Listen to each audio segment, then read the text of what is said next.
Proses administrasi perkara peradilan dimulai dari sistem pelayanan publik. Dalam hal ini, sistem pelayanan publik dibagi menjadi 3 tahap, meja 1, meja 2, dan meja 3. Untuk penjelasan lebih lanjut, simak video berikut ini.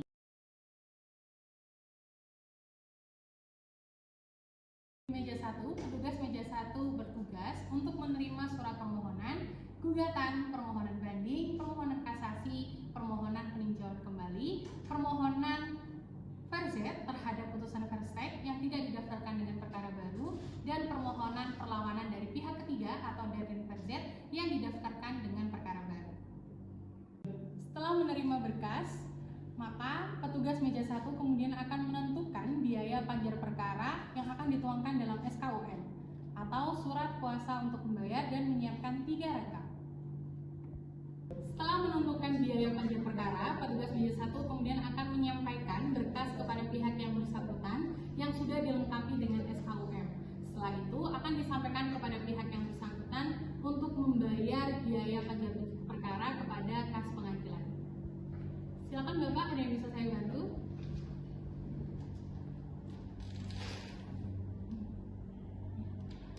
Oke.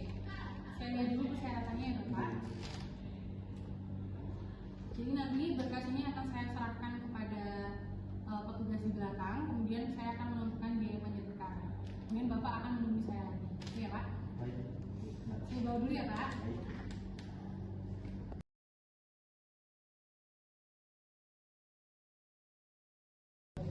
Pak, saya mau bayar biaya panjar perkara. Oh iya, silakan. Silakan isi form yang berikut.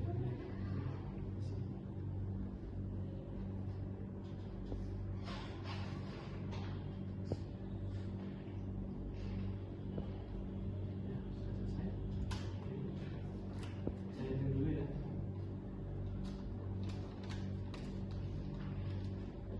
Oke, sudah pas. Saya kemana ya? Setelah ini ibunya langsung ke bagian depan ke resepsionis, langsung tuliskan berkasnya. Terima kasih ya Pak. Iya.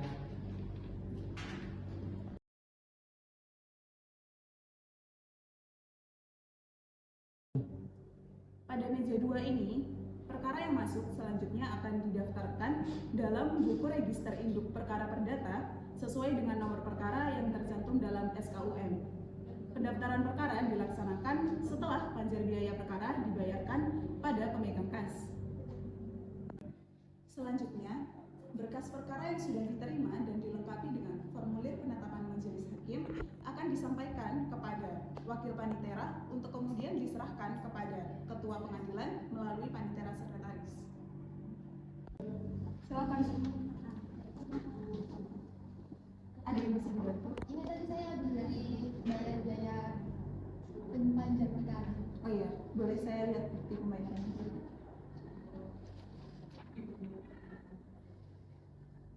Selanjutnya nanti untuk sidangnya, ibunya bisa hadir bersama kedua belah pihak ya? Oh iya, di hari yang sidang pertama itu ya. Iya, nanti akan disampaikan pada relas pengadilan.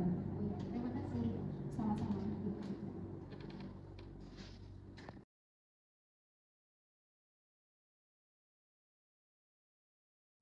Adapun tugas panitera dalam persidangan yaitu yang pertama membuat berita acara dalam persidangan, lalu yang kedua adalah mengetik berita dalam acara dan putusan, lalu yang ketiga adalah melaporkan kepada panitera muda yang bersangkutan untuk mencatat perkara yang sudah diputuskan oleh hakim.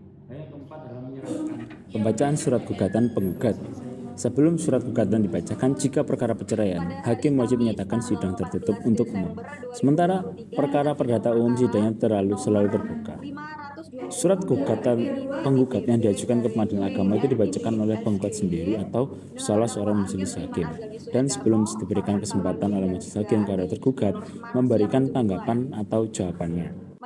Selanjutnya adalah jawaban tergugat, yang mana jawaban tersebut diberikan kepada penggugat dari tergugat, baik ketika sidang hari itu juga atau sidang berikutnya.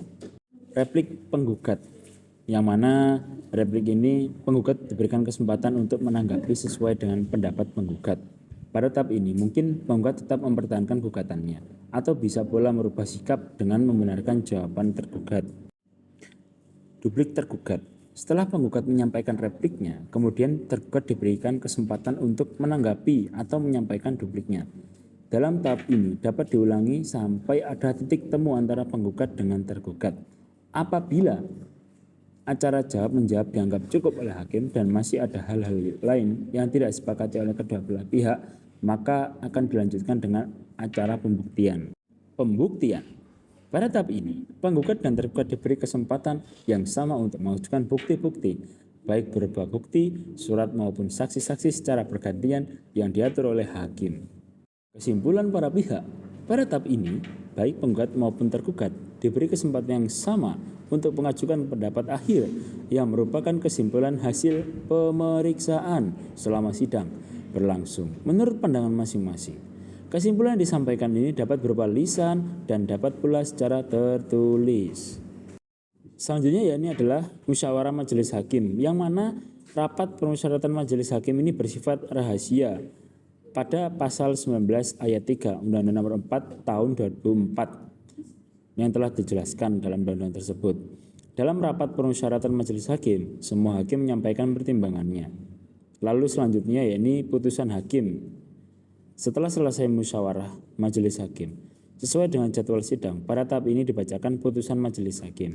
Setelah dibacakan putusan tersebut, penggugat dan tergugat berhak mengajukan upaya hukum banding dalam tenggang waktu 2 minggu atau 14 hari setelah putusan diucapkan.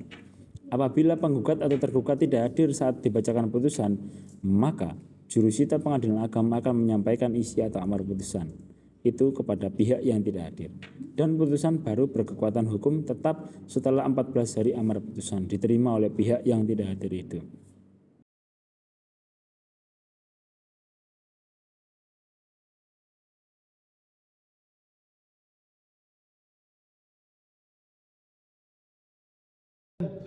Setelah menerima salinan putusan, petugas meja 3 menyerahkan salinan putusan PA yang sudah mempunyai kekuatan hukum tetap kepada yang bersangkutan dan yang terkait. Lalu menyerahkan salinan penetapan PA kepada pihak yang berkepentingan dan yang terkait. Lalu menerima memori atau kontra memori banding, memori atau kontra memori kasasi, jawaban atau tanggapan PK, dan lain-lain. Lalu menyusun dan menyimpan berkas pada arsip perkara. Silakan Bu. Ada yang bisa saya bantu? Saya mau mengambil putusan berkas perkara yang kemarin, Bu. Oke, baik, ditunggu ya.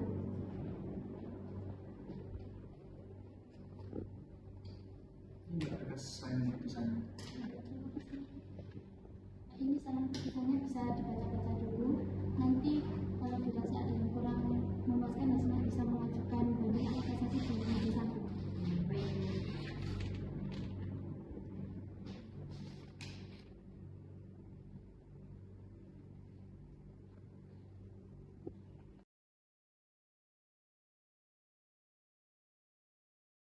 Selanjutnya, penyampaian salinan putusan. Yang pertama, panitia menyampaikan salinan putusan selama-lamanya 30 hari setelah putusan berkekuatan hukum tetap kepada pegawai pencatat nikah yang nilainya meliputi tempat perkawinan penggugat dan tergugat. Dan yang kedua, pengadilan wajib menyampaikan salinan putusan kepada para pihak selama-lamanya 14 hari kerja setelah putusan dijatuhkan. Dan yang ketiga, penyampaian salinan putusan sebagaimana di dalam putusan 1 dan 2 melalui pos atau jasa pengiriman lain yang biayanya diambil dari biaya proses perkara. Dan keempat, pengeluaran salinan putusan atas permintaan pihak harus dibuat catatan kaki yang berisi diberikan kepada atau atas permintaan siapa, dan kedua dalam keadaan belum atau sudah berkekuatan hukum tetap. Dan salinan putusan ditandatangani oleh panitera dengan mencantumkan tanggal pengeluaran.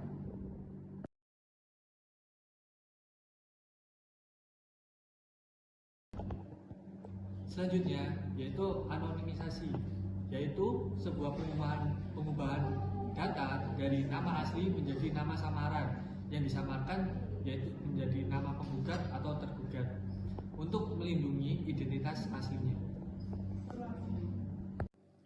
Selanjutnya yaitu minutasi perkara. Proses penyatuan berkas perkara yang setelah adanya ingkrah untuk dijadikan arsip negara.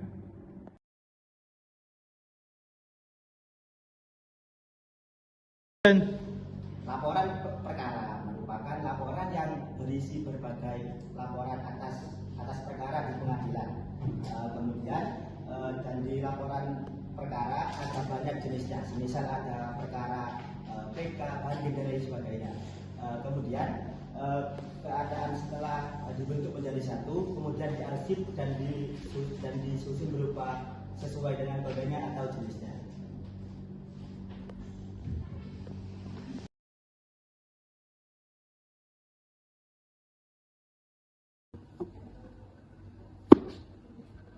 Selanjutnya adalah proses pengarsipan, di mana dalam proses pengarsipan ada dua hal yang perlu kita ketahui, ada jenis arsip yang aktif dan juga arsip tidak aktif.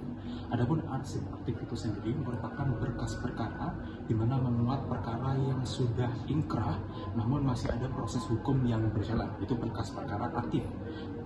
Proses hukum yang sedang berjalan meliputi PK atau banding ataupun kasasi, di mana berkas perkara atau arsip aktif ini dikelola oleh panitera muda gugatan. Dan yang kedua ada arsip ataupun berkas perkara tidak aktif, di mana sudah ingkrah putusannya dan juga tidak ada proses hukum yang sedang berjalan. Dan ini dikelola oleh panitera muda hukum. Kemudian terkait dengan step by step pengelolaan arsip perkara, di mana pertama adalah pemisahan berkas perkara atau arsip mana yang aktif dan mana yang tidak aktif. Kemudian yang tidak aktif akan dimasukkan ke dalam box-box, di mana box-box itu sendiri akan diberi label, di mana labelnya akan memuat keterangan meliputi yang pertama adalah nomor urut box, kemudian yang kedua adalah tahun perkara, yang ketiga adalah jenis perkaranya, kemudian yang keempat adalah nomor urut dari perkara itu sendiri. Selanjutnya adalah proses pengarsipan secara online. Di bawah peradilan Mahkamah Agung ada yang namanya SIPP atau Sistem Informasi Penelusuran Perkara, di mana di dalam SIPP itu sendiri ada berbagai berkas putusan yang dimuat secara online. Gunanya untuk apa? Untuk mempermudah masyarakat dalam mengakses berbagai berkas-berkas pengadilan. Jadi berkas-berkas pengadilan yang sudah selesai atau sudah final akan diarsip secara online melalui SIPP itu sendiri.